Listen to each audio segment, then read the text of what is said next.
The suitcase hit the front porch with a brutal thud, clothes spilling out onto the rain-soaked wood like the discarded remnants of a life that no longer mattered. Elena stood in the doorway, 8 months pregnant, her hands instinctively wrapping around her swollen belly as Marcus towered over her, his face twisted with a rage that had been simmering beneath the surface for months. "Get out," he snarled, his voice cutting through the storm like a blade. "This house belongs to me now. You have no right to be here." Behind him, Richard stood silent in the hallway, his arms crossed over his chest, his eyes cold and distant as he watched his pregnant wife being thrown into the street like garbage. The dark-haired woman from the restaurant leaned against the doorframe of what used to be Elena's bedroom, a satisfied smile playing at the corners of her crimson lips. Elena's legs trembled beneath her, the weight of her baby pressing down on her spine, and she opened her mouth to speak, to beg, to ask her husband how he could do this to her, to them, to their unborn child. But no words came, only the sound of the door slamming shut, the lock clicking into place, and the rain hammering down on her head as she stood alone in the darkness, homeless, penniless, abandoned. She sank to her knees on the wet porch, her hands pressed against the door that would not open, and somewhere deep inside her chest, something that had been holding on finally broke. But this was not the end, it was only the beginning. The house had always been too quiet. Elena had noticed it first on Tuesday mornings, when the autumn light came through the kitchen windows in pale gold strips and the coffee maker hummed its lonely song. She would stand there, one hand resting on the curve of her swollen belly, feeling the baby kick against her palm, and she would listen to the silence that filled every corner of the home she had tried so hard to make warm. It was a silence that had grown thicker over the past 3 months, settling like dust on surfaces no one bothered to clean anymore, pressing against her chest until she had to remind herself to breathe. Her husband, Richard, had stopped looking at her sometime around the beginning of her second trimester. She couldn't pinpoint the exact moment when his eyes began to slide past her face, as though she were a piece of furniture he'd grown tired of noticing. But she felt it in her bones, the way you feel winter coming before the first snow falls. He would walk into a room where she sat reading, and his gaze would land on the wall behind her, on the clock, on his phone, on anything except the woman carrying his child. At first, Elena had told herself it was stress. Richard's law firm had taken on several high-profile cases, and he'd been working late most evenings, returning home after 10 o'clock with exhaustion carved into the lines around his mouth. She'd made him dinner and left it warming in the oven, had drawn him baths with lavender oil, had asked him gentle questions about his day that he answered in monosyllables while scrolling through emails on his phone. She'd convinced herself that once the baby came, once he held their daughter in his arms and looked into her tiny face, everything would shift back into focus.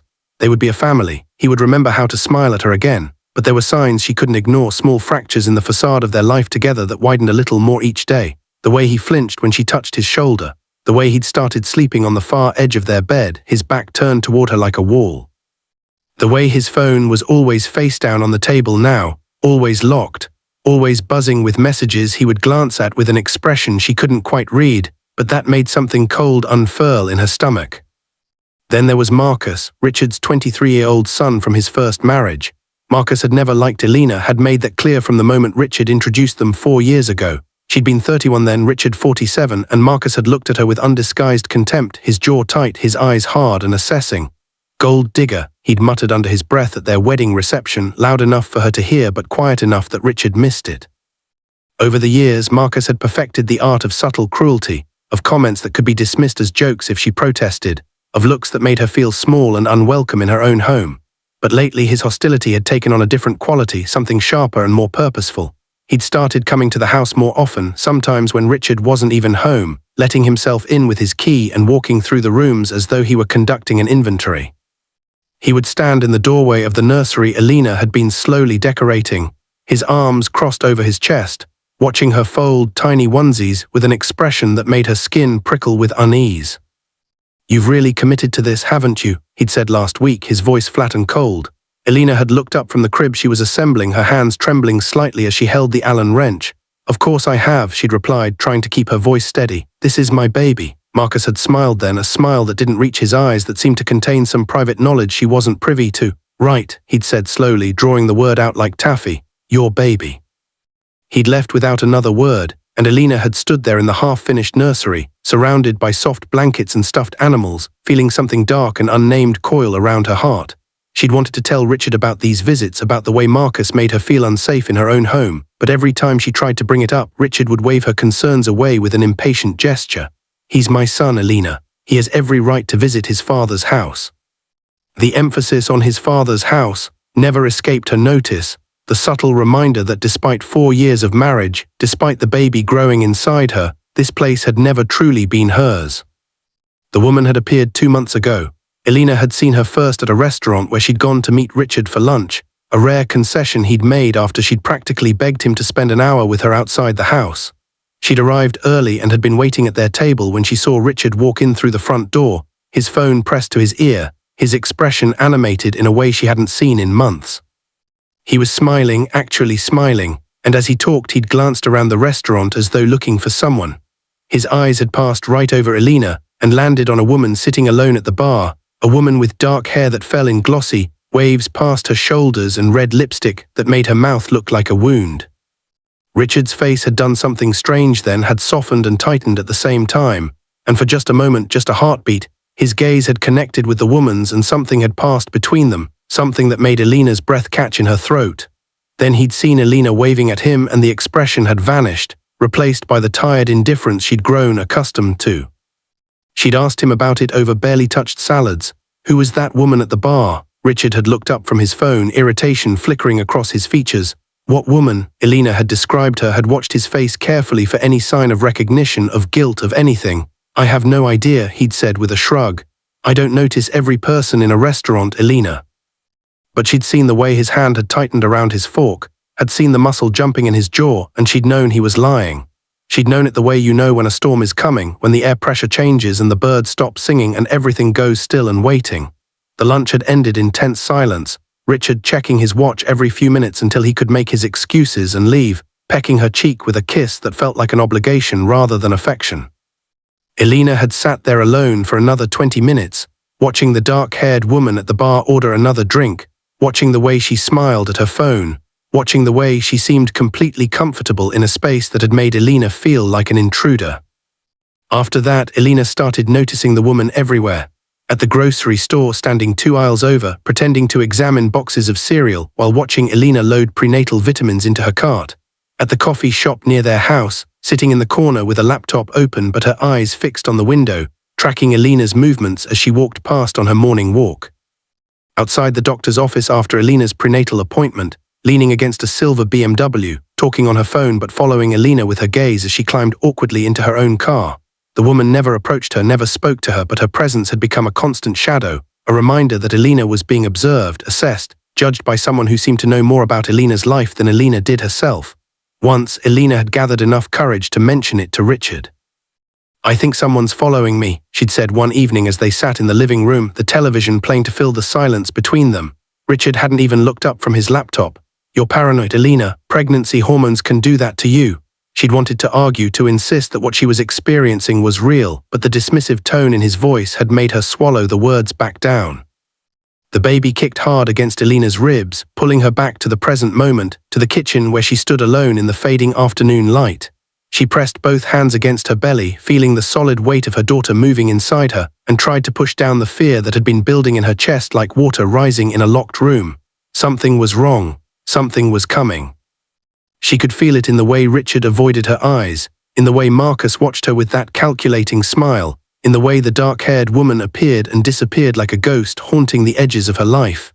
She thought about calling her sister, about packing a bag and leaving, about protecting herself and her baby from whatever storm was gathering on the horizon. But where would she go? She had no money of her own, had left her job as a teacher when she married Richard because he'd insisted she didn't need to work, that he would take care of everything. He'd taken control of their finances completely, given her a credit card for household expenses that he monitored closely, questioned every purchase that seemed unnecessary to him. She had no family nearby, her parents having passed away years before she met Richard, and her sister lived 3 states away with problems of her own. She had no friends she'd managed to keep after Richard had slowly, systematically isolated her from everyone who'd cared about her before he came along.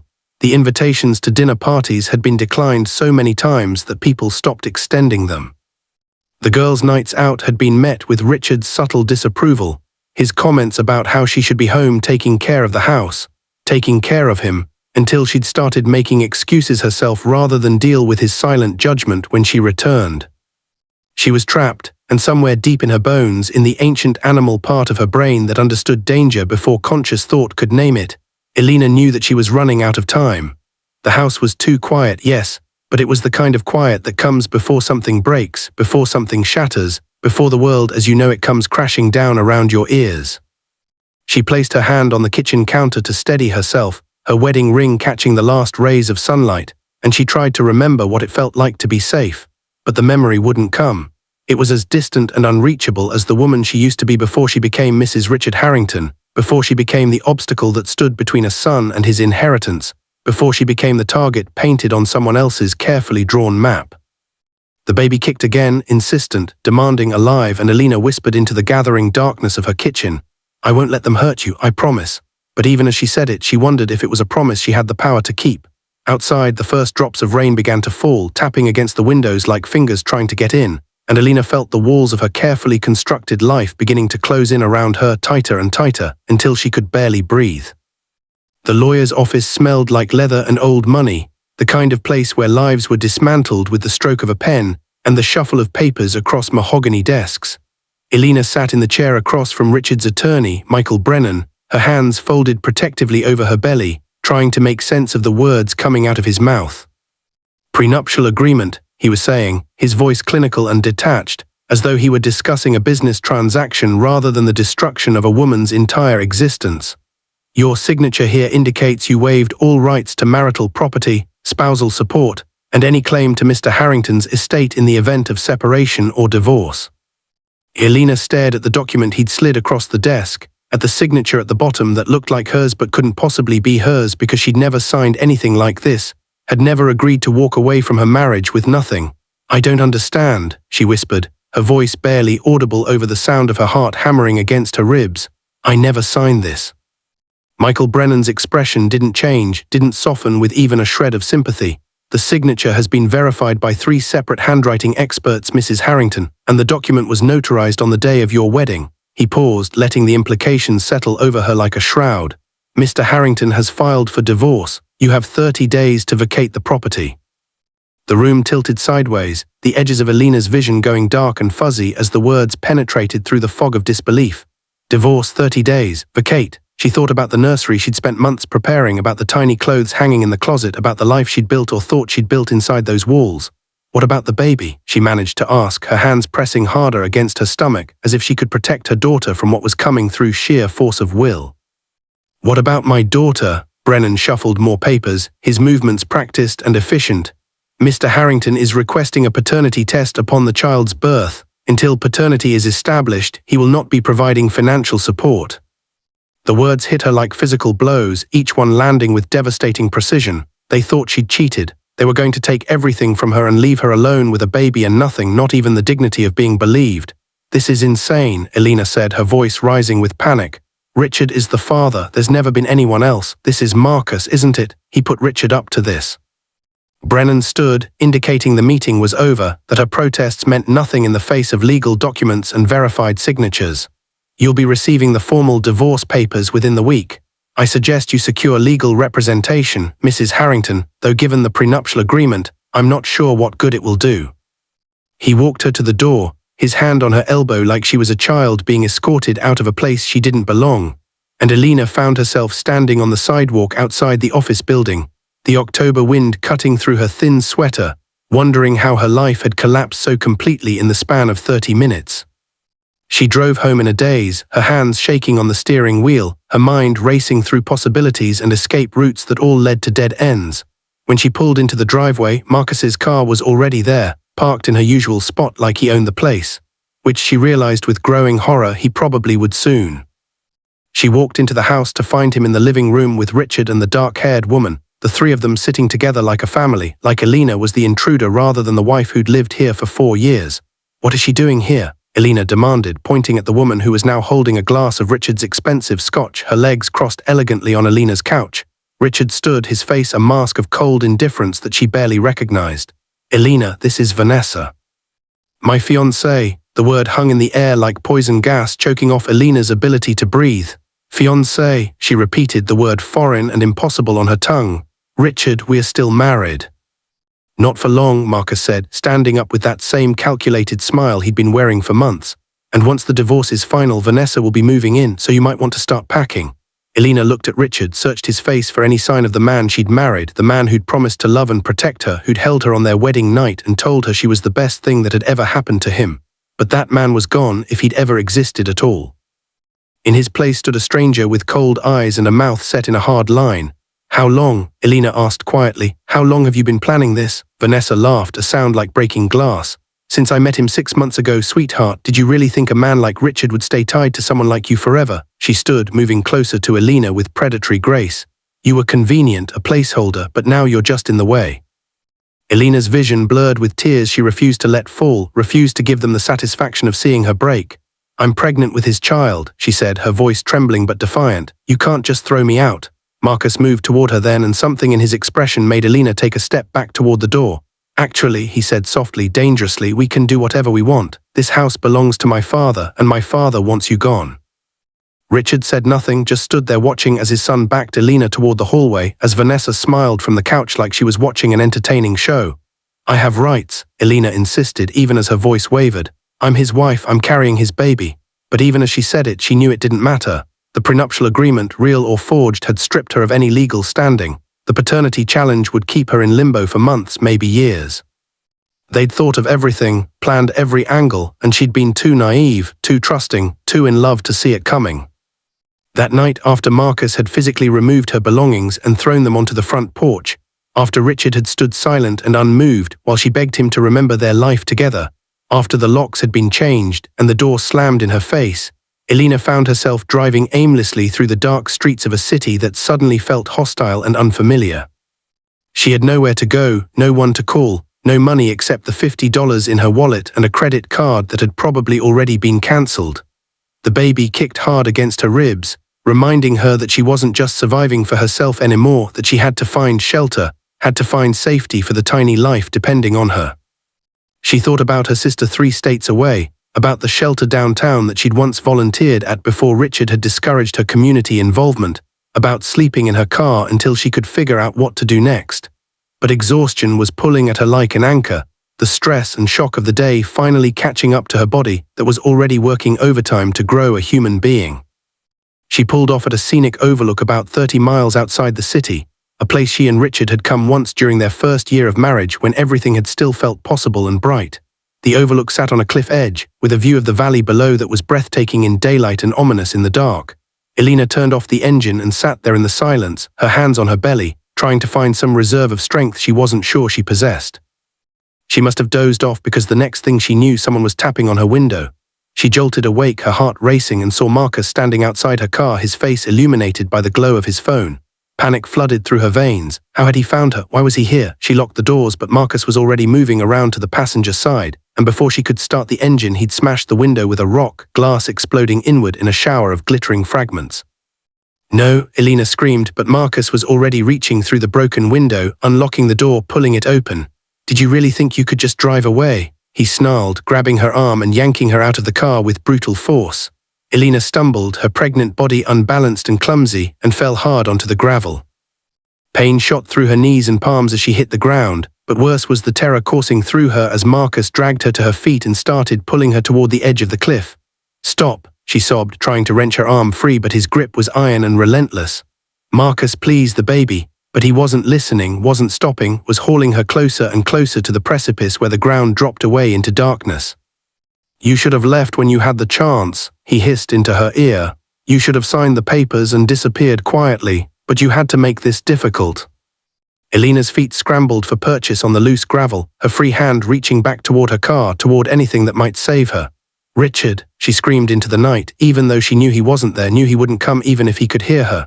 "Somebody help me." But there was no one, just the empty road and the vast darkness and Marcus's fingers digging into her arm hard enough to leave bruises. They were at the edge now, and Elena looked down to see nothing but black space, a drop that would kill her and her baby instantly. "Please," she whispered, her voice breaking. "Please don't do this. I'll leave. I'll sign whatever you want. Just please." Marcus looked at her then, really looked at her, and what she saw in his eyes was worse than hatred. It was cold calculation, the expression of someone who'd already decided she wasn't human, just a problem that needed to be eliminated. "Too late," he said. And then he pushed. Elena's scream tore through the night as she went over the edge, as gravity claimed her and pulled her down into the darkness. Her hands grasped at nothing, at air, at the empty space where solid ground had been just seconds before.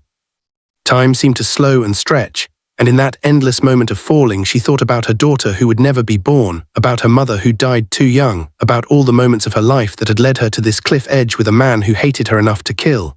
She thought about Richard, and whether he'd ever loved her at all, whether any of it had been real or if she'd been nothing but a mark from the very beginning.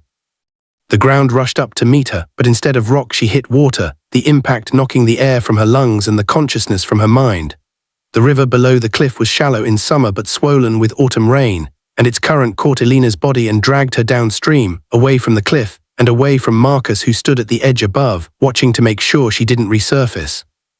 She didn't. The water closed over her head, dark and cold and final, and Marcus finally turned away, pulling out his phone to call his father. "It's done," he said simply. "She's gone." But the river had other plans. Miles downstream, where the current slowed and the water grew shallow, Elena's body washed up on a muddy bank, caught in the exposed roots of an old willow tree. She lay there unmoving as the rain began to fall harder, as the night grew colder, as her lips turned blue and her skin grew pale. The baby inside her kicked once, twice, fighting for survival in a body that had stopped fighting for itself. A truck driver passing on the nearby highway saw something pale in his headlights, thought it might be a deer, and pulled over to investigate. What he found made him fumble for his phone, his hands shaking as he dialed emergency services. "I need an ambulance," he said, his voice hoarse with shock. "There's a woman in the river, she's pregnant, I don't know if she's alive." The paramedics arrived within 15 minutes, their lights cutting through the darkness like searchlights looking for the lost. They pulled Elena from the mud, checked for a pulse, found one so faint it was almost non-existent. "She's hypothermic," one of them shouted. "Possible head trauma, we need to move now." They loaded her into the ambulance, wrapped her in thermal blankets, started IVs and oxygen and all the interventions that might bring her back from the edge of death. The truck driver stood in the rain watching the ambulance speed away, its sirens wailing into the night, and he wondered who she was and how she'd ended up in that river and whether anyone would come looking for her. In the hospital, Elena was rushed into emergency surgery, doctors working frantically to save both mother and child. Her body temperature was dangerously low, her brain activity minimal, and the baby was showing signs of distress. "We might lose them both," the attending physician said grimly. But sometimes, when death has claimed someone too soon, when the story isn't finished and the debts haven't been paid, fate intervenes.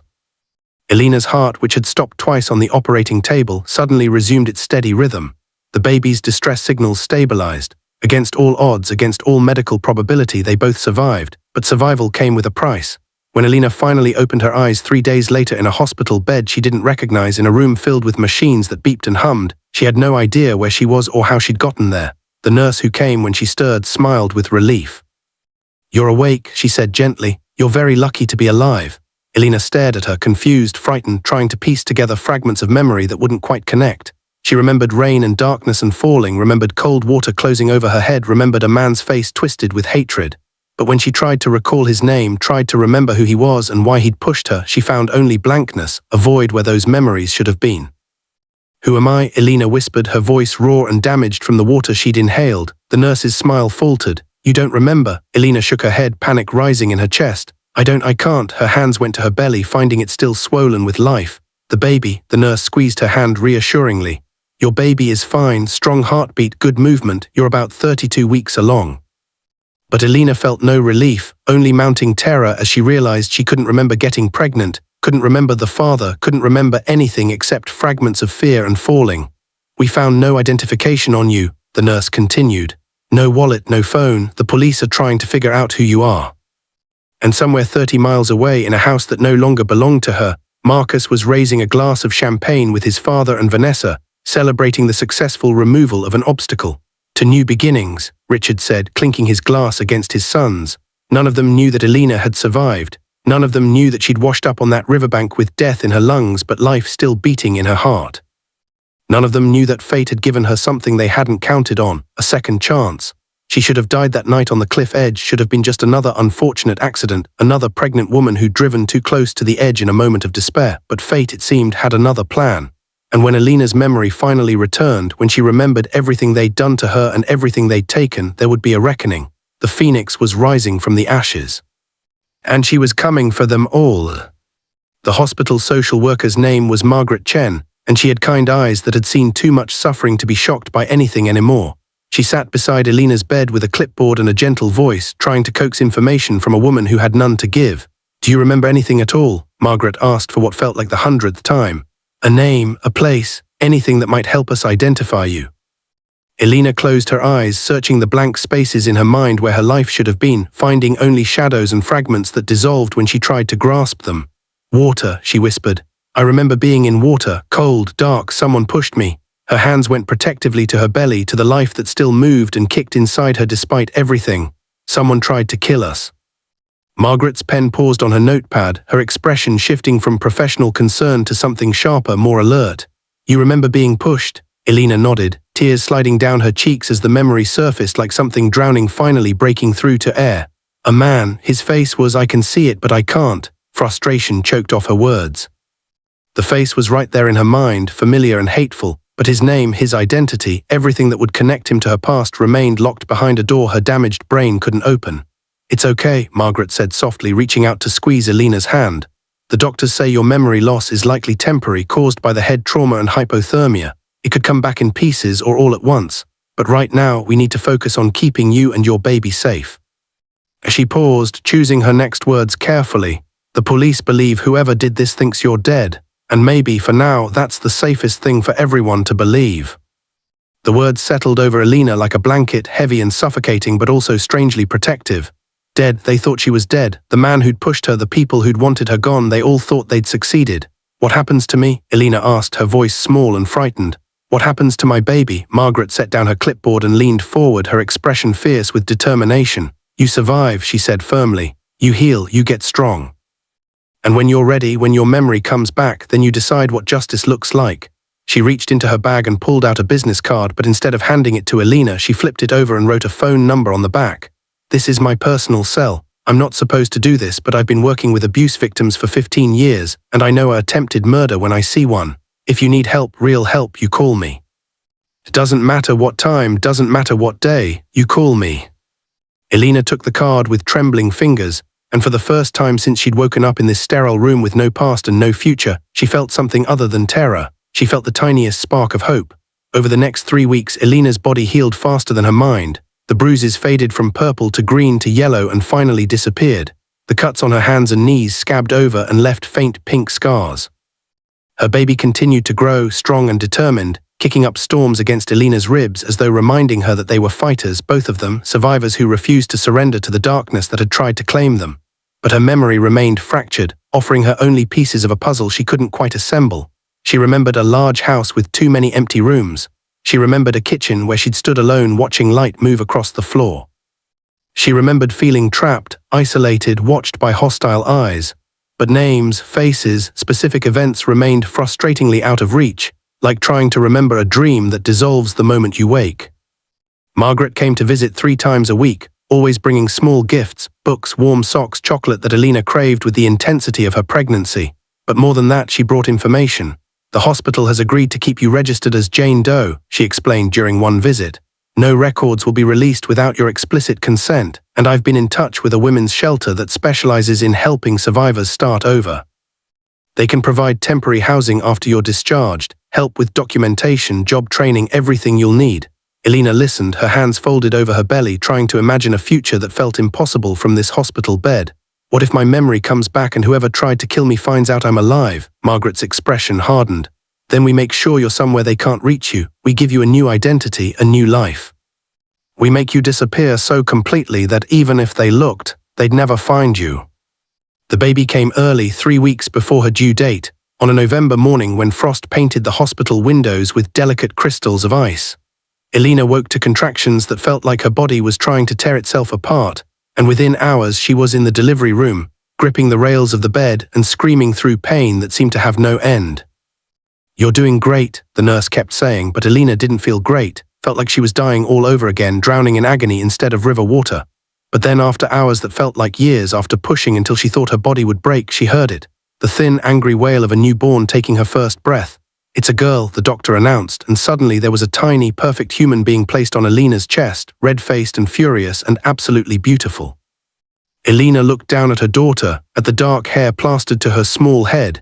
at the tiny fists waving in outrage, and something inside her that had been broken started to mend.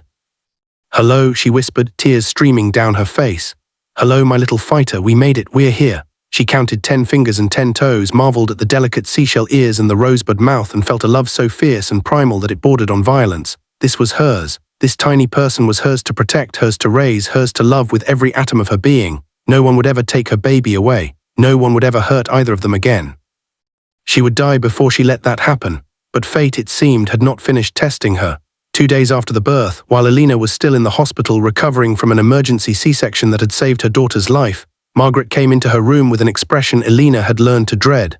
"What's wrong?" Elena asked immediately, her arms tightening instinctively around the baby sleeping against her chest. Margaret sat down heavily in the chair beside the bed, and for the first time since they'd met she looked defeated. "The hospital administration has been asking questions," she said quietly, "about your case, about the lack of identification, about payment for the delivery. I've been running interference, but they're threatening to contact the police, maybe even Child Protective Services, if we can't establish your identity." Elena's blood turned to ice in her veins. "They'd take her away." Margaret nodded reluctantly. "Without proper documentation, without proof that you're able to care for a child, they could place her in temporary foster care while they investigate. I'm trying to prevent that," but she paused, her jaw tight with frustration.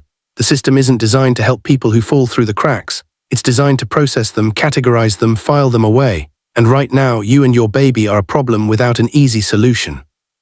Elena looked down at her daughter, at the tiny face so peaceful in sleep, and felt something inside her harden into steel. "No," she said, her voice low and absolute. "No one is taking her from me. I don't care what I have to do." Margaret leaned forward, her voice dropping to barely a whisper. "Then you need to listen very carefully to what I'm about to tell you, because I could lose my job for this, maybe even face criminal charges. But I've been doing this work long enough to know when the system is going to fail someone who deserves better." She pulled a folder from her bag and opened it on the bed between them. "I have a friend who works in a different kind of rescue operation. She helps women disappear when they need to, gives them new identities, new lives, new chances. It's not exactly legal, but it's not exactly illegal either. It exists in the grey spaces where the law can't or won't protect people who need protection most." Elena stared at the documents in the folder, at forms and applications and what looked like a birth certificate with blank spaces waiting to be filled. "You're asking me to become someone else?" Margaret met her eyes steadily. "I'm asking you to survive, to give your daughter a chance at a life where she's not taken away from her mother and put into a system that will chew her up and spit her out. I'm asking you to be smart and strategic instead of idealistic and dead." The words hung in the air between them, brutal in their honesty. Elena's fingers traced the edge of the blank birth certificate, and she thought about the life she couldn't remember, about the man who'd pushed her off a cliff, about the people who'd wanted her dead badly enough to try. "Who would I become?" she asked finally. Margaret smiled, and it was the saddest, kindest smile Elena had ever seen. "Whoever you need to be." 3 days later, Elena walked out of the hospital with her daughter in her arms and a new name in her pocket. Sarah Mitchell, 28 years old, born in Portland, Oregon, recently relocated to start over after leaving an abusive relationship. The documentation was flawless, the backstory simple enough to be believable but vague enough to discourage deep questioning. Margaret's friend, a woman named Claire who had iron grey hair and eyes that saw everything, had arranged for temporary housing in a women's shelter 40 miles from the city, far enough that no one from Elena's past life would stumble across her by accident. "The shelter has childcare," Claire explained as she drove Elena and the baby away from the hospital in her ancient Honda, "and job training programs. You can take classes, learn new skills, build a resume under your new identity. Most women stay 6 months to a year before they're ready to move into their own place." Elena, who was now Sarah, nodded and stared out the window at the unfamiliar streets rolling past, holding her daughter close and trying not to think about everything she'd lost, everything she couldn't remember. The shelter was called New Horizons, a name so aggressively hopeful it almost made Elena laugh. It was a converted apartment building in a neighborhood that had seen better days, with barred windows and security cameras, and a front desk manned 24 hours a day by women who looked like they'd survived wars of their own. Elena was given a small room on the 3rd floor, barely big enough for a single bed and a crib, with a bathroom down the hall that she'd share with 3 other residents. It was nothing like the house she dimly remembered, the one with too many empty rooms and silence that pressed down like a weight, but it was safe. And for now, safety was worth more than comfort. The first month was the hardest. Elena had to learn how to be a mother with no memory of pregnancy books or prenatal classes, had to figure out feeding schedules and diaper changes and the specific cry that meant hunger versus the one that meant pain. Her body ached from the C-section, her breasts were constantly sore from nursing, and she slept in fractured chunks of 2 or 3 hours between the baby's demands. But slowly, incrementally, she began to find her rhythm. The baby, whom she'd named Lily after the flowers that grew wild by the river where she'd nearly died, was a fierce little creature with a will of iron and lungs that could wake the entire floor. But she was also beautiful and perfect and hers, and every time Elena looked at her daughter's face, she felt that primal surge of protective love that made everything else bearable. The other women at the shelter became her unexpected family. There was Carmen, who'd fled her husband with 3 children and a black eye, who taught Elena how to make meals from nothing and how to smile even when you wanted to scream. There was Yuki, barely 19 and pregnant with her second child, who'd been disowned by her family for leaving an arranged marriage. There was Patricia, 53, and starting over after 30 years with a man who'd stolen her money and her dignity, but not her spirit. They shared stories in the communal kitchen late at night while babies slept and the building settled around them. They braided each other's hair and watched each other's children and created a network of survival that felt more like sisterhood than charity. And slowly, painfully, Elena began to understand that she wasn't alone in her suffering, that the world was full of women who'd been pushed to the edge and had clawed their way back. Margaret visited once a week, bringing supplies and encouragement and checking on Elena's progress. "You're doing well," she said during one visit, watching Elena confidently change Lily's diaper while carrying on a conversation. "Better than most in your situation." Elena had smiled, but inside she'd felt the growing restlessness, the sense that healing her body wasn't enough, that she needed to heal her mind and prepare for whatever came next. "I want to take classes," she'd told Margaret. "Real classes, not just job training. I want to learn everything." Margaret had raised an eyebrow. "Everything is ambitious. What specifically?" Elena had looked down at Lily sleeping in her arms, at the tiny face that depended on her for everything, and felt that spark of determination ignite into flame. "Law," she'd said. "I want to study law." Over the following months, while Lily grew from newborn to infant, Elena threw herself into education with an intensity that bordered on obsession. She enrolled in online courses using computers at the local library, studied late into the night while Lily slept, filled notebooks with legal terminology and case law and constitutional rights. The shelter's director, a former lawyer herself, noticed Elena's dedication and became an informal mentor, lending her textbooks and explaining concepts and encouraging her to think bigger than just survival. "You have a gift for this," Director Williams told her one afternoon, reviewing Elena's notes on contract law. "Have you thought about actually going to law school?" Elena had laughed, the sound bitter. "With what money, what credentials? I'm a woman with a fake identity living in a shelter." "Law schools don't exactly recruit from places like this." But Director Williams had looked at her with an expression Elena was learning to recognize, the look that said someone saw potential where others saw only problems. "There are scholarships," she'd said slowly. "Programs specifically for non-traditional students, for survivors of domestic violence, for single mothers trying to build better lives, and your test scores are exceptional. If you're serious about this, I can help you navigate the system." Elena had felt something shift inside her chest, something that felt dangerous and powerful and terrifyingly like hope. "I'm serious," she'd said, and she'd meant it with every fiber of her being. She was going to become someone who understood the law, who could use it as a weapon and a shield, who could protect people the way no one had protected her. And someday, when her memory finally returned, when she remembered the faces and names of the people who'd tried to murder her and her child, she would use everything she'd learned to destroy them. The memories started coming back in fragments 6 months after the fall, like shards of broken glass slowly reassembling into a coherent picture. She was feeding Lily one morning when suddenly she remembered a name: Richard, her husband, the man with cold eyes who'd stopped looking at her, who'd filed for divorce, who'd stood silent while his son dragged her toward a cliff edge. The memory hit her so hard she nearly dropped the bottle, her hands shaking as more pieces fell into place. Marcus, the stepson who'd hated her, who'd pushed her, who'd tried to kill her and her baby for money, for inheritance, for reasons that made sense only to people who valued wealth more than human life. Vanessa, the mistress with dark hair and red lips, the woman who'd smiled while Elena's life was torn apart. The memories kept coming, relentless and brutal, each one a knife twist in her gut. The prenuptial agreement she'd never signed, the lawyer's office, the betrayal, the cliff, the fall. The cold black water closing over her head. Elena sat there in her small shelter room with Lily in her arms and let the tears come, let herself grieve for the woman she'd been, naive and trusting and so desperately in love with a man who'd never deserved it. But even as she grieved, she felt something else rising inside her, something fierce and burning and absolutely unforgiving. They'd tried to kill her. They'd thrown her away like trash, had celebrated her death, had probably already divided up her belongings and erased every trace of her existence. But she wasn't dead. She was alive, and she was stronger than she'd ever been, and she had a daughter who depended on her to be smart and strategic and ruthless enough to win.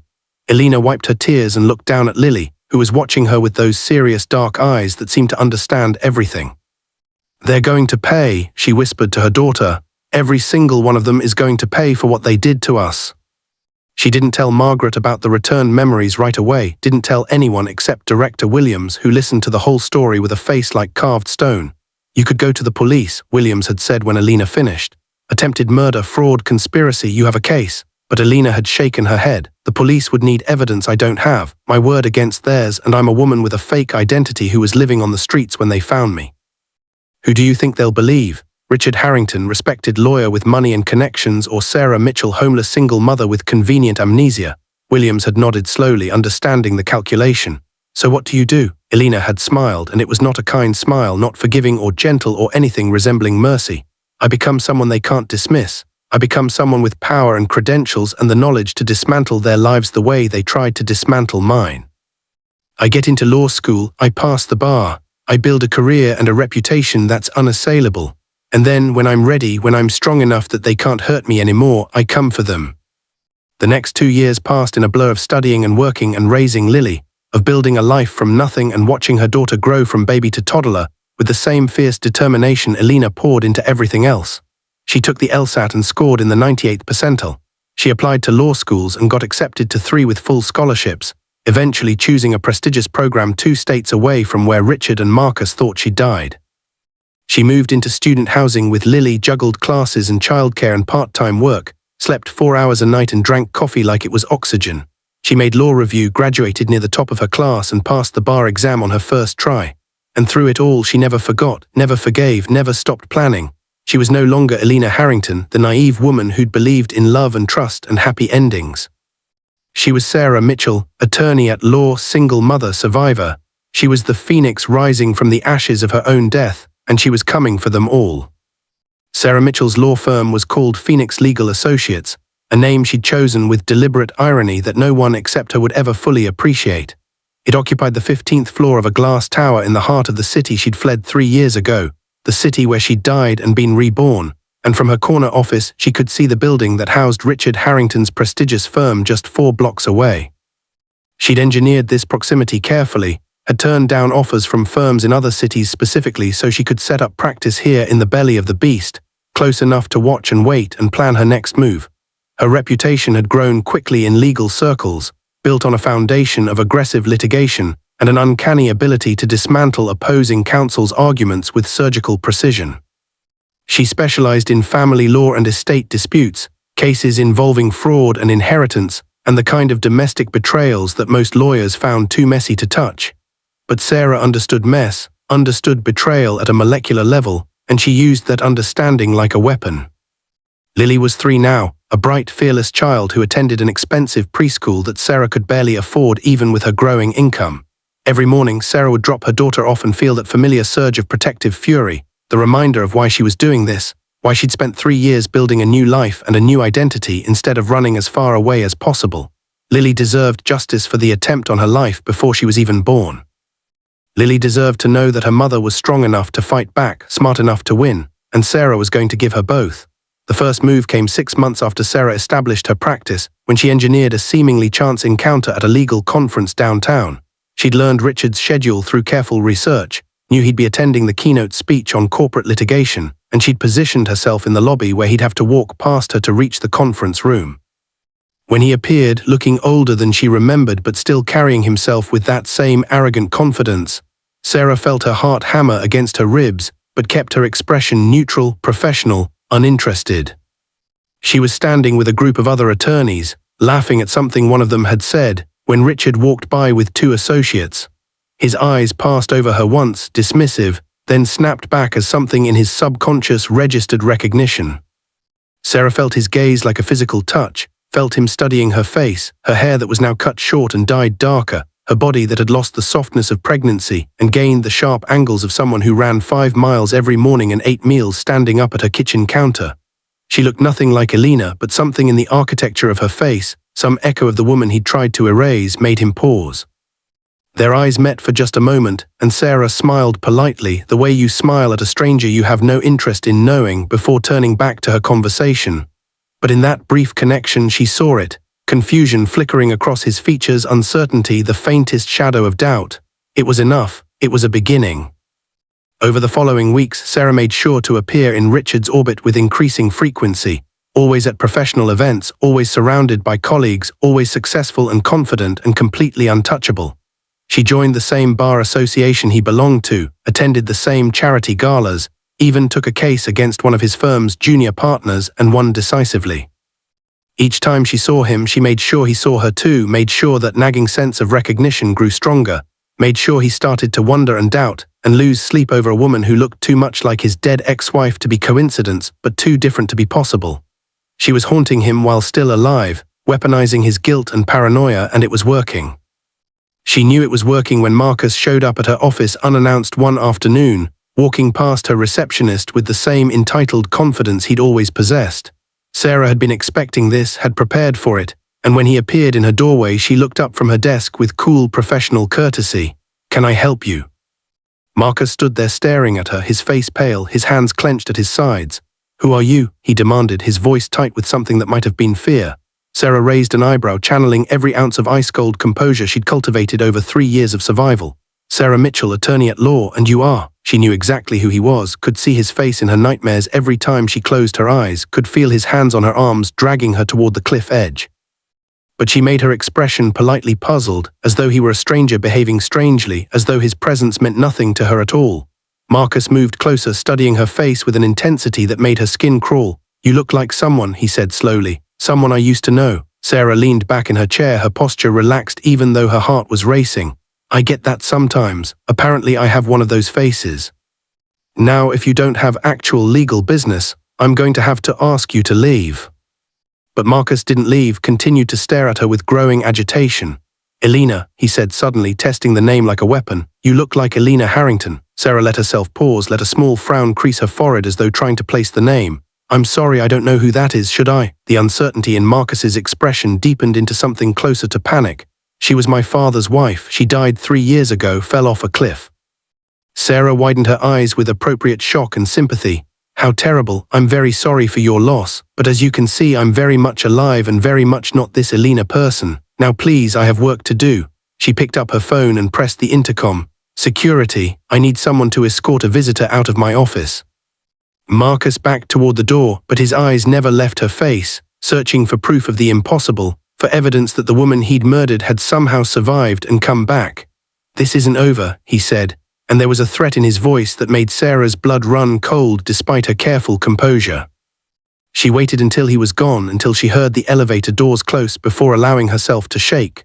The first confrontation was over, and it had gone exactly as she'd planned, but the reality of being in the same room with him again, of looking into the eyes of the man who'd pushed her off a cliff, had been harder than she'd anticipated. She pulled out her phone and opened the recording app she'd had running during the entire encounter.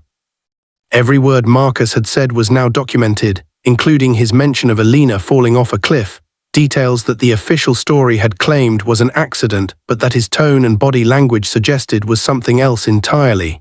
It was a start. It was ammunition, but it wasn't enough yet. That evening, Sarah worked late at the office, knowing Marcus would probably tell his father about the encounter, knowing Richard would likely try to verify her identity through background checks and private investigators. She'd prepared for this too, had made sure Sarah Mitchell's documentation was flawless, her history consistent and verifiable. The women's shelter had created her past, but she'd spent 3 years building her present, creating a life so real and detailed that no investigation would find cracks in the facade. When she finally returned to her apartment near midnight, her neighbor Mrs. Chen was waiting with a sleeping Lily. "She was an angel as always," Mrs. Chen said softly, helping Sarah transfer the little girl from couch to bed, but she kept asking when Mommy would be home. Sarah felt the familiar guilt twist in her chest, the impossible balance of being both provider and present parent, of building a case for justice while trying to give her daughter a normal childhood. She tucked Lily in, brushing dark hair away from a face that looked so much like Richard's it sometimes hurt to see, and whispered promises she intended to keep. Soon, baby, soon this will all be over and we'll be safe forever. But first, she had to finish what she'd started. The second phase of her plan began when she took on a new client, a young woman named Jessica Thornton, who was being sued by her ex-husband for custody of their 2 children. The ex-husband's lawyer was Richard Harrington. Sarah had orchestrated this carefully, had reached out to Jessica through connections at the women's shelter, had offered to take her case pro bono specifically because it would put her in direct legal opposition to Richard. The first court appearance was scheduled for a Tuesday morning, and Sarah dressed with particular care, choosing a charcoal suit that was all business, her hair pulled back severely, her makeup minimal. She looked nothing like Elena and everything like a lawyer who would eviscerate you on the stand without breaking a sweat. When she walked into the courtroom and saw Richard sitting at the opposing counsel's table, saw his face go white as he registered her presence, she felt a savage satisfaction that was almost physical. She took her seat, arranged her files with deliberate calm, and when Richard continued to stare, she looked up and met his eyes with polite professional acknowledgement, as though they'd never met before, as though she didn't know the taste of his lies or the weight of his betrayal. The hearing itself was routine procedural motions and scheduling discussions, but Sarah made sure to speak clearly and confidently, made sure the judge noticed her competence, made sure Richard couldn't look away from this woman who had his dead wife's voice but none of her softness. When the judge called a recess, Richard was on his feet immediately, crossing the aisle to where Sarah was gathering her papers. "We need to talk," he said in a low, urgent voice. Sarah looked up at him with cool inquiry. "About the case, I'm afraid anything you want to discuss should go through proper channels, Mr. Harrington, I'm sure you understand." But Richard shook his head, his composure cracking. "Not about the case, about you, who are you really?" Sarah tilted her head, letting confusion color her expression. "I'm Sarah Mitchell. My business card is in the court file if you need my contact information." "Now if you'll excuse me." Richard grabbed her arm, his fingers digging in with desperate pressure, and for just a moment Sarah was back on that cliff edge, feeling hands drag her toward death. She jerked away instinctively, her voice sharp and loud enough to draw attention. "Don't touch me." The bailiff moved toward them and Richard raised his hands in surrender, but his eyes were wild with something between fear and recognition. "Elena," he whispered. "Is it you? How is this possible?" Sarah gathered her files and her composure, looked him directly in the face and said with perfect clarity, "My name is Sarah Mitchell. I don't know who Elena is, but you need to stop harassing me or I'll file a complaint with the Bar Association for unprofessional conduct." She walked out of the courtroom with her head high and her hands steady, but inside she was screaming with triumph and terror in equal measure. The seed of doubt was planted. Now she just had to let it grow. Over the following weeks, strange things started happening in Richard and Marcus's lives, small disturbances that could be explained as coincidence but accumulated into a pattern of unease. Richard's car was vandalized in his office parking garage, the word murderer scratched into the paint. Marcus received anonymous packages at his apartment containing newspaper clippings about unsolved deaths and missing persons with certain phrases highlighted: "No body found," "Presumed dead," "Justice delayed." Vanessa, who had married Richard 6 months after Elena's disappearance and was now living in the house that had belonged to Elena, started seeing things. A woman who looked like Elena standing across the street watching the house. Elena's perfume in rooms that should have been empty. Photographs that had been put away suddenly reappearing on shelves and mantels. Vanessa's paranoia grew until she was barely sleeping, jumping at shadows, convinced that she was being haunted by the woman whose place she'd taken. Sarah watched all of this from a distance, sometimes directly orchestrating the disturbances, sometimes simply observing as guilt and paranoia did her work for her. She'd hired a private investigator to document Marcus's movements, had discovered he'd been seeing a therapist regularly for the past 2 years, talking about nightmares and guilt, and the woman he'd pushed off a cliff. The investigator had managed to get audio recordings of these sessions through questionable means that wouldn't be admissible in court, but gave Sarah invaluable insight into Marcus's deteriorating mental state. Breakthrough came 4 months into her campaign of psychological warfare when Vanessa showed up at Sarah's office looking haggard and desperate. "I need a lawyer," she said, practically falling into the chair across from Sarah's desk. "I think my husband is trying to kill me." Sarah's heart rate spiked, but she kept her expression professionally concerned. "That's a very serious accusation, Mrs. Harrington. What makes you think you're in danger?" Vanessa laughed, the sound brittle and close to hysteria.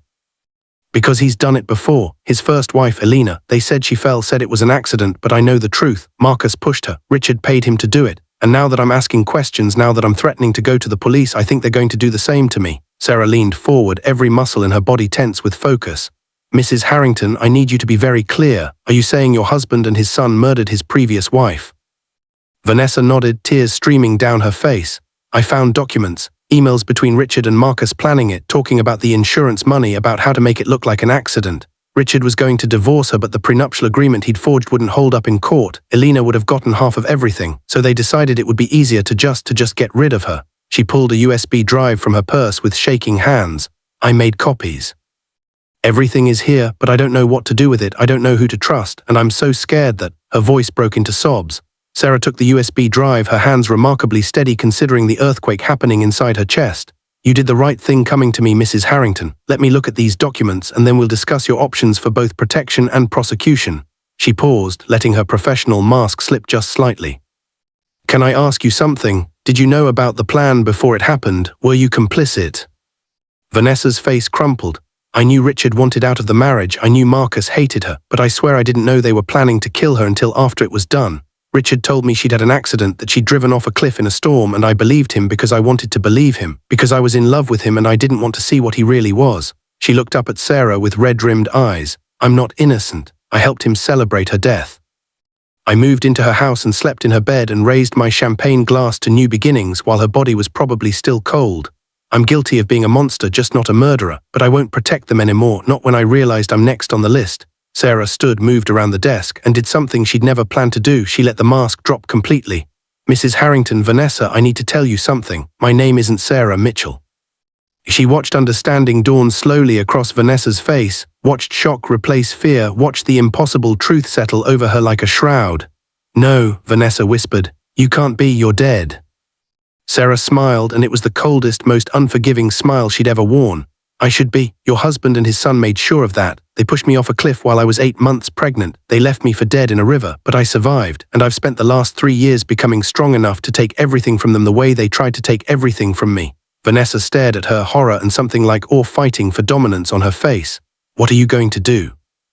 Sarah took the USB drive and held it up. I'm going to destroy them. I'm going to use these documents to press criminal charges. I'm going to sue them in civil court for attempted murder, fraud, emotional distress, and every other cause of action I can think of. I'm going to make sure Marcus goes to prison for the rest of his life and Richard loses his law license, his reputation, his freedom, and every dollar he ever stole from me. She leaned closer, her voice dropping to barely more than a whisper. And you're going to help me do it. You're going to testify. You're going to tell the truth about everything you know. And in exchange, I'll make sure you get immunity and protection. Deal. Vanessa hesitated for only a moment before nodding. Deal. The arrest happened 3 weeks later, early on a Thursday morning when Richard and Marcus were both at Richard's house. Sarah had worked with the district attorney to build an airtight case using Vanessa's evidence, the recordings from Marcus's therapy sessions that his own lawyer had subpoenaed thinking they'd help with an insanity defense, and Sarah's own testimony about what had happened that night on the cliff. The police showed up with warrants and camera crews that Sarah had carefully alerted because she wanted this public. Wanted the world to see Richard Harrington dragged out of his mansion in handcuffs, wanted everyone to know what he'd done. She watched from a car parked down the street, Lily sleeping in her car seat in the back, as the man she'd once loved and the stepson who'd tried to murder her were both arrested for attempted murder, conspiracy, fraud, and a dozen other charges that would ensure they never saw freedom again. The trial was a media sensation. The kind of case that dominated headlines and filled courtrooms with spectators hungry for drama. Sarah testified on the third day, taking the stand in a navy suit with Lily's photograph in her pocket for strength, and told her story to a jury that listened with rapt attention. She described the marriage, the isolation, the betrayal, the forged prenuptial agreement. She described the cliff and the fall and the cold black water. She described waking up with no memory and no identity, described building herself back from nothing, described every moment of the 3 years she'd spent preparing for this day. And when Richard's lawyer tried to attack her credibility, tried to suggest that Sarah Mitchell and Elena Harrington were 2 different people, and therefore her testimony was invalid, Sarah pulled out her trump card. Your Honor, I'd like to submit DNA evidence proving that I am Elena Harrington, that Lily Mitchell is my daughter and Richard Harrington's biological child, and that everything I've testified to today is the absolute truth. The DNA results were irrefutable, processed by 3 separate labs to eliminate any question of tampering. Richard's face when the results were read aloud was something Sarah would treasure forever, the complete destruction of his smug confidence, the realization that he'd been outmaneuvered by the woman he'd thought was too weak to fight back. The jury deliberated for less than 4 hours before returning with guilty verdicts on all counts. Marcus got 40 years with no possibility of parole. Richard got 35 years and was disbarred immediately. Their assets were frozen, their reputations destroyed, their futures reduced to prison cells, and the knowledge that they'd lost everything because they'd underestimated a woman they'd tried to throw away. Sarah stood outside the courthouse after the sentencing, holding Lily's hand, facing down a wall of reporters and cameras. "How do you feel about the verdict?" someone shouted. Sarah looked directly into the cameras and spoke clearly. "I feel like justice has been served. I feel like my daughter and I can finally be safe. And I feel like every woman who's ever been betrayed or abused or told she was worthless needs to know that survival is possible, that rising from the ashes is possible, that you can lose everything and still win in the end." She walked away from the cameras then, lifted Lily into her arms, and headed toward the car where Margaret and Director Williams were waiting to celebrate. Behind her, the courthouse stood like a monument to her victory, to the 3 years she'd spent becoming someone strong enough to demand justice and ruthless enough to take it. Elena Harrington had died on a cliff 3 years ago, drowned in a river while carrying her daughter. But Sarah Mitchell had been born from that death, forged in survival and determination, and a burning desire for justice that had carried her through law school and sleepless nights and moments when giving up would have been so much easier than continuing to fight. She was the phoenix risen from the ashes, and she had won. The sun was setting over the city when Sarah finally stood at the edge of the overlook where she died 3 years ago, the place where Marcus had pushed her into darkness, and the river had carried her broken body downstream. She hadn't been back since that night, had avoided this stretch of highway like it was cursed ground, but now she needed to return, needed to close this chapter of her life in the place where it had violently ended. Lily sat in the car behind her, buckled safely in her seat, playing with a stuffed rabbit and humming a song she'd learned at preschool, blissfully unaware of the significance of this location. Sarah stood at the railing where the cliff dropped away into empty air, where Marcus's hands had pushed and gravity had claimed her, and she looked down at the river far below, still flowing as it had that night, indifferent to human drama and survival. The water looked different in daylight, less like certain death and more like just another natural feature of the landscape, beautiful in its own way with sunlight dancing across its surface. She thought about the woman who'd gone over this edge, the pregnant wife who'd believed her husband would protect her, who'd thought love was real and promises meant something. That woman was gone, had drowned in the river along with her naivety and trust. But something else had survived, something harder and stronger, something that refused to be erased by violence or betrayal. Sarah closed her eyes and let herself remember everything, not just the fall but what had come before, the good moments mixed with the bad, the early days of her marriage when she genuinely believed Richard loved her. She let herself mourn that version of her life, the one where she'd been happy and ignorant, and then she consciously, deliberately let it go. "Mommy," Lily's voice came from behind her, small and concerned. Sarah turned to find her daughter standing at the car with her rabbit clutched tight, her dark eyes worried. "Are you sad?" Sarah walked back to her, knelt down so they were eye level, and pulled Lily into a hug that felt like coming home. "Not sad, baby, just remembering. Sometimes we have to remember the hard things so we can appreciate the good things more." Lily considered this with the serious expression she wore when processing complex ideas. "Are we done with the hard things now?" Sarah kissed her daughter's forehead, breathing in the scent of strawberry shampoo and innocence. "Yes, sweetheart, we're done with the hard things, now we get to have the good things."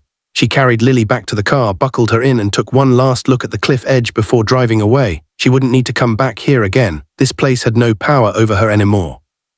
The weeks following the trial had brought unexpected gifts. Margaret Chen had thrown a small celebration at her house, inviting all the women from New Horizons who'd helped Sarah survive those early months. Carmen and Yuki and Patricia were all there, their own lives transformed in various ways, their own victories celebrated alongside Sarah's. They'd laughed and cried and eaten too much cake, and Sarah had felt something she hadn't experienced in years, belonging. These women understood her in ways her old friends never could have, understood the specific kind of strength it took to rebuild yourself from nothing, to keep fighting when everything inside you wanted to surrender.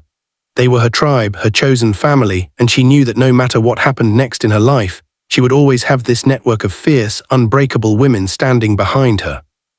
Director Williams had pulled Sarah aside during the party, her expression proud and a little emotional.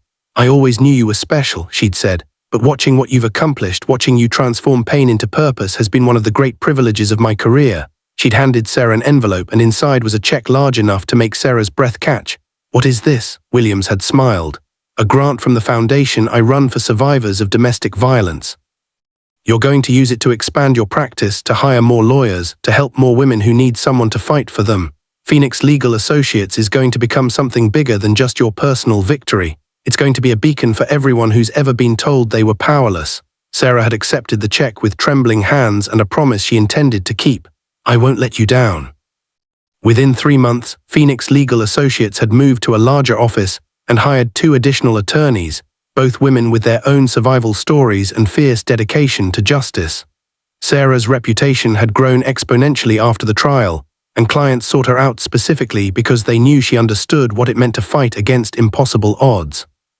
She took on cases that other firms wouldn't touch, representing women who'd been gaslit and manipulated and told their abuse wasn't real, and she won more often than she lost because she understood the psychology of abusers better than most lawyers ever could. She'd lived it, survived it, and transformed that knowledge into legal strategy that was devastatingly effective. The firm started offering pro bono services 1 day a week, and the waiting list grew so long they had to implement a lottery system. Sarah worked harder than she'd ever worked before, but it was different now, purposeful rather than desperate, driven by passion rather than survival instinct. The civil case against Richard's estate had settled quietly, the Harrington family lawyers eager to avoid further publicity and willing to pay substantial damages in exchange for confidentiality. Sarah had used part of the settlement to establish a scholarship fund for single mothers pursuing legal education, ensuring that other women would have the opportunities she'd fought so hard to create for herself. The rest she'd put into trust for Lily, ensuring her daughter would never experience the financial vulnerability that had trapped Sarah in her marriage. Money couldn't buy safety or happiness, but it could buy options, and Sarah wanted Lily to always have choices. Richard and Marcus were both serving their sentences in separate prisons, and Sarah had no intention of ever visiting either of them. Vanessa had disappeared after the trial, moved to another state under a new identity with help from the same network that had protected Sarah, and Sarah wished her well. Vanessa had made terrible choices, but she'd also chosen redemption when it mattered most, and Sarah believed in second chances for people who genuinely wanted to change. One evening about 6 months after the trial ended, Sarah was reading Lily a bedtime story when her daughter suddenly asked, "Do I have a daddy?" Sarah had been expecting this question, had prepared for it, but still felt her heart constrict. "You do," she said carefully, "but he's not able to be part of our lives right now. He made some very bad choices and he has to face consequences for those choices." Lily was quiet for a moment, her small hand reaching out to touch Sarah's face. "That's okay, we don't need him, we have each other." And in that simple statement, Sarah heard all the wisdom and resilience she'd tried to instill in her daughter, heard the echo of her own journey reflected back to her. "Yes, baby, we have each other, and that's more than enough." She finished the story, kissed Lily goodnight, and stood in the doorway of her daughter's room watching her sleep, overcome with gratitude for this life they'd built together, this future they'd claimed despite everything that had tried to stop them. Sarah's apartment had slowly transformed from temporary shelter into a real home, filled with Lily's artwork and plants that thrived on the windowsill and photographs of moments worth remembering. There was a picture from Lily's 3rd birthday party, surrounded by children from her preschool and women from the shelter who'd become honorary aunts. There was a photo of Sarah's law school graduation, Margaret and Director Williams standing beside her with pride radiating from their faces. There was a recent picture of Sarah and Lily at the beach, both of them laughing as waves crashed around their feet, joy captured in pixels and preserved forever. This was her life now, built from the ashes of the old one, constructed piece by piece through determination and courage, and the absolute refusal to let evil win. On a Saturday morning in early spring, Sarah received an unexpected visitor at her home. She opened the door to find an elderly woman standing on her doorstep, well-dressed and elegant, with Richard's eyes staring out of a face weathered by age and grief. "Mrs. Harrington," Sarah said carefully, recognizing Richard's mother from old photographs. The woman nodded, her expression pained. "May I come in? I promise I'm not here to cause trouble, I just need to speak with you." Sarah hesitated, then stepped aside to let her enter. They sat in the living room, the silence heavy and uncomfortable, until Richard's mother finally spoke. "I came to apologize for my son, for my grandson, for the family that raised such monsters and didn't see what they were becoming." Her voice broke slightly. "And I came to meet my granddaughter, if you'll allow it. I know I have no right to ask, but she's the only grandchild I have left who isn't locked away in prison." Sarah studied the older woman carefully, looking for manipulation or hidden agendas, but found only genuine remorse and exhaustion. "Why should I trust you?" Richard's mother met her eyes steadily. You shouldn't, I wouldn't in your position. But I've spent the last 6 months thinking about what my son did, about the woman he tried to murder and the child he abandoned, and I realized that staying silent makes me complicit. I've liquidated assets and I want to establish a trust for Lily, separate from whatever settlements you've received. And I want to testify before the parole board when Marcus and Richard eventually come up for early release consideration, to make sure they stay exactly where they belong. She pulled papers from her purse, legal documents that Sarah would need to review carefully, but that looked legitimate. I can't undo what they did. But I can try to make amends in the only ways available to me. Sarah thought about Lily growing up without extended family, thought about the value of connections and roots, and knowing where you came from even when that history was complicated. I'll consider supervised visits, she said finally, but you have to understand that Lily's safety and well-being come before everything else. If I ever sense that you're trying to manipulate her or poison her against me, contact will end immediately.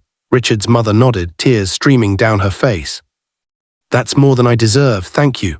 They talked for another hour, establishing boundaries and expectations, and when the older woman left, she embraced Sarah briefly at the door. You're the strongest person I've ever met, she whispered. I'm sorry we hurt you, I'm sorry you had to become this strong. Sarah watched her walk away and felt another piece of her anger dissolve, not forgiveness exactly, but a letting go, a recognition that holding on to fury forever would only poison her own future. That night, Sarah stood on her apartment balcony looking out over the city lights while Lily slept peacefully inside.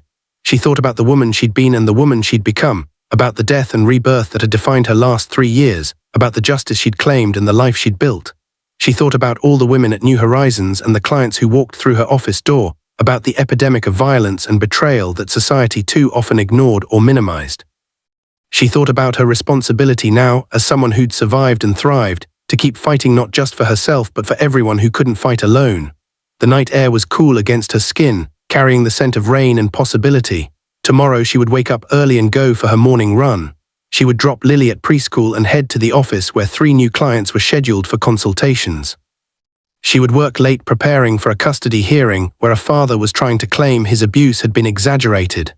She would come home exhausted and fulfilled, would read Lily a bedtime story, would fall asleep grateful for every single ordinary moment of this extraordinary life.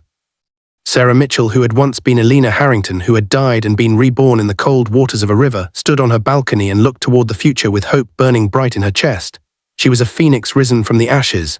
She was a mother and a lawyer and a survivor. She was living proof that the worst thing that ever happened to you didn't have to be the last thing that ever happened to you. She was whole, she was free, she was home.